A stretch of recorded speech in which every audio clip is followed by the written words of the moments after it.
Good afternoon and welcome to this weekend's edition of Mocs News. I'm Emily Kulik. And I'm Ashley Brockman.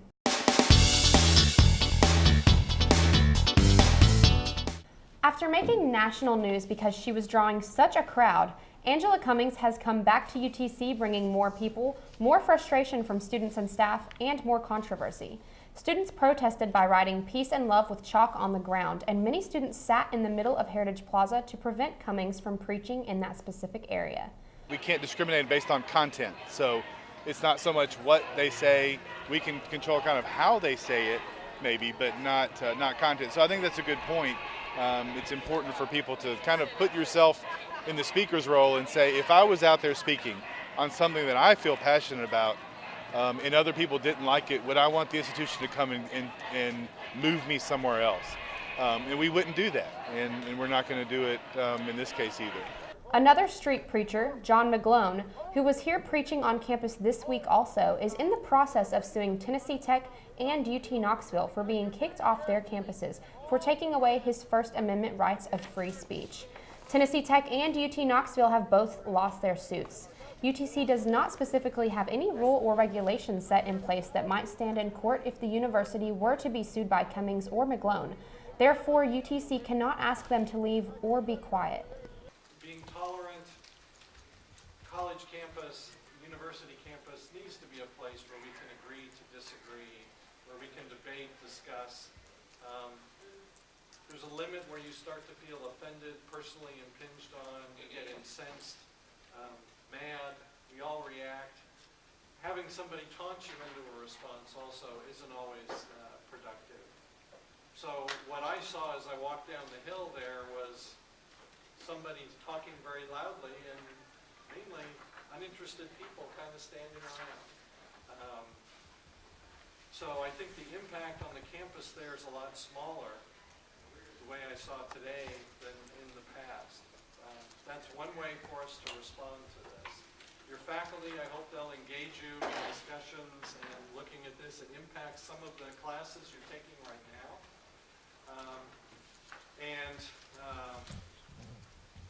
We are doing everything we can to get a handle on it, get some policies in place, and move forward. University officials and SGA have taken notice that everyone is upset. Dean of Student Jim Hicks has already received and saved 100 emails alone on the complaints.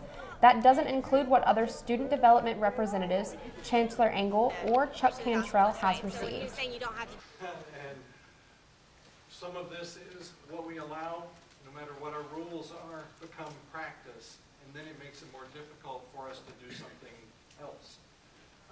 We don't have a policy in place right now. We will. There is one being developed for UT Martin and UT Knoxville, and we will want to be a part of that policy as a system, which will move forward, we hope, in February to the Board of Trustees. In the meantime, you know, if you work in Grody or take a class there, or you're in Brock Hall, this is an issue. It's a noise issue. Faculty are complaining about it. They think it's distracting to students, and I think they're right. Brock and Grody are two buildings that are the closest to Heritage Plaza that hold classes.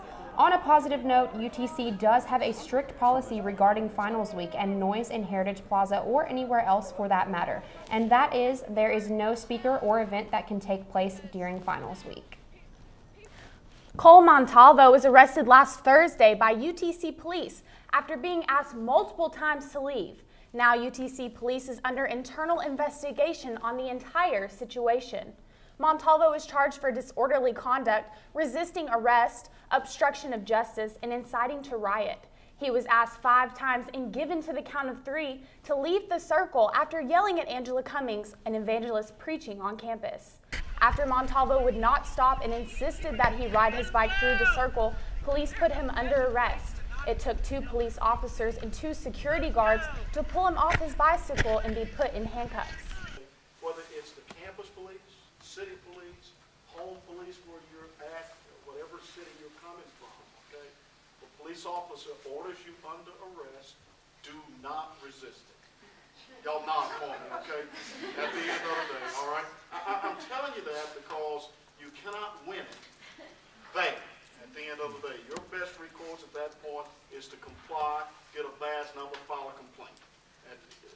sense to you? Minimize all of that at the end of it. And I'm not passing judgment on what happened. I'm just giving you a way to constructively deal with the law. We don't set out to arrest students. So again, I think as long as it's peaceful, as long as they abide by lawful orders of our security, and they don't become the disruption, there shouldn't be a problem. Because students have been upset regarding the arrest, often calling this situation police brutality, the university has begun a strict investigation into the cause, policy, and procedure of the arrest itself. Some of the officers have already faced questioning for up to 2.5 hours regarding the situation. So that we can review and examine and learn from that at the end of the day. It is not the intent of the campus police department to do harm to a student, and in particular this student, by the way. We're going to review it. We're going to make sure that this student is treated fairly and equitably in this whole process. I am aware that Chief Ratford, the chief of police here, has already contacted this student. They've talked. They've exchanged some pleasantries in those conversations, even a few apologies at the end of the day. So I will tell you today that there's no one within the campus police that has really any ill will or malice toward the student. We're going to review the entire legal process. We're talking to our team about that. This happened from a very... Mocs News will keep you informed as the university continues with the investigation. SGA put things to a close for the semester with their meeting this past Tuesday among the controversy in Heritage Plaza. Chancellor Steve Engel and Executive Vice Chancellor Richard Brown came to address the complaints they were receiving about the noise in Heritage Plaza and what is being done about it. Here are the bills that SGA passed for the final week.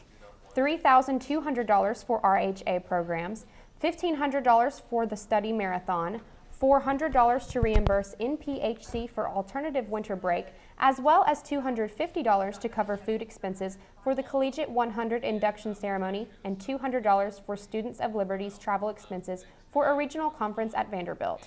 SGA also passed a bill to cancel their general meeting, resulting in an SGA meeting to be canceled next week.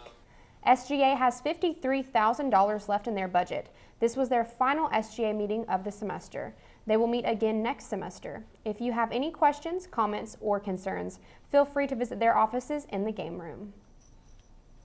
This year, UTC is trying something different with first-year students. The new living, learning, and themed learning communities have been brought to campus to enhance freshman students through similar interests and studies. So I think that there are so many different opportunities for themed living communities, whether that's different themes or we base it off of ethnicities or cultures or clubs or organizations or things that they like to do in their spare time, hobbies, things like that. There are so many different ways. You don't even have to do that. You don't have to be extremely interested or involved in that current community that you're interested in.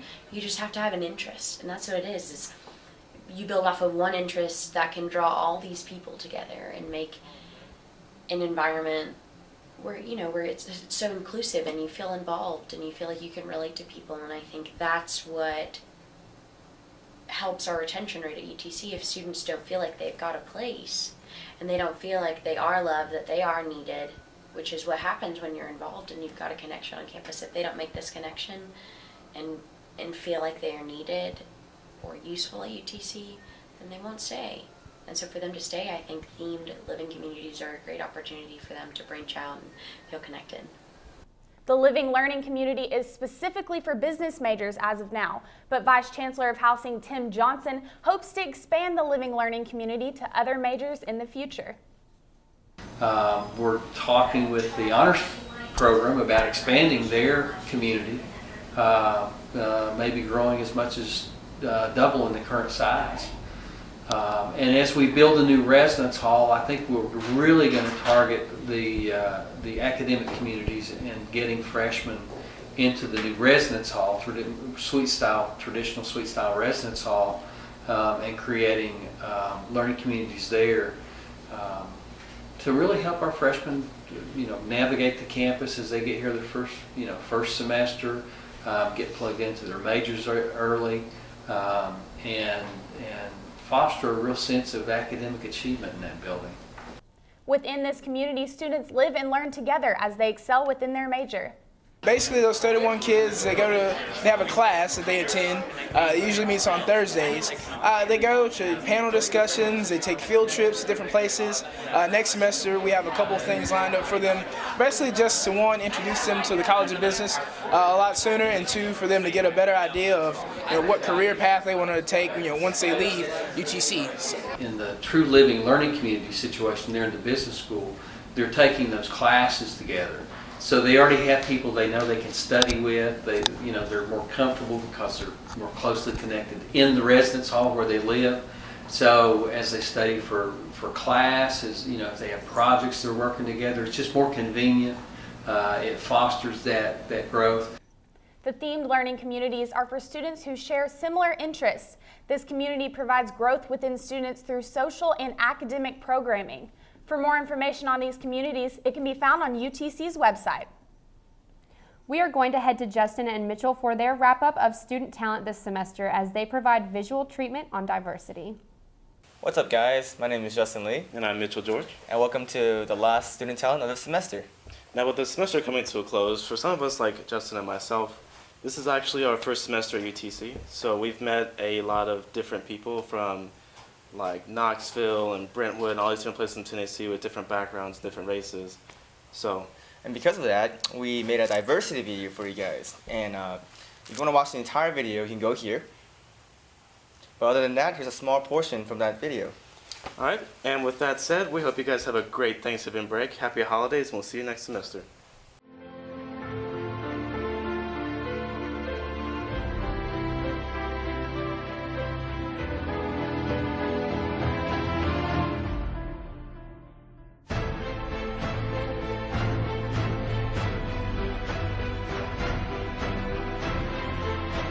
One day, we will live in a world where superficial things such as race, sexual orientation, and stereotypes will not determine who we talk to, who we choose to be our friends, lovers, and co-workers.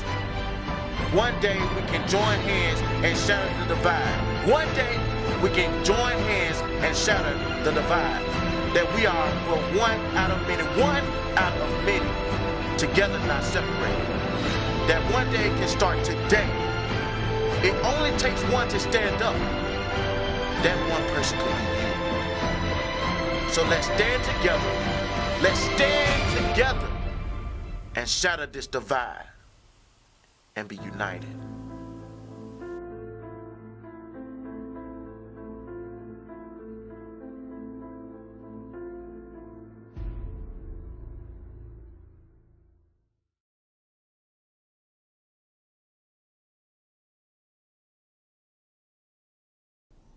Thank you, Justin and Mitchell. That does it for this semester's Mocs News. Thank you for joining us, and be sure to check out our videos uploaded throughout the week to YouTube. We air on Housing Channel 2.3 and Cable Channel 3, so tune in. Until next time, happy holidays from all of us here at Mocs News.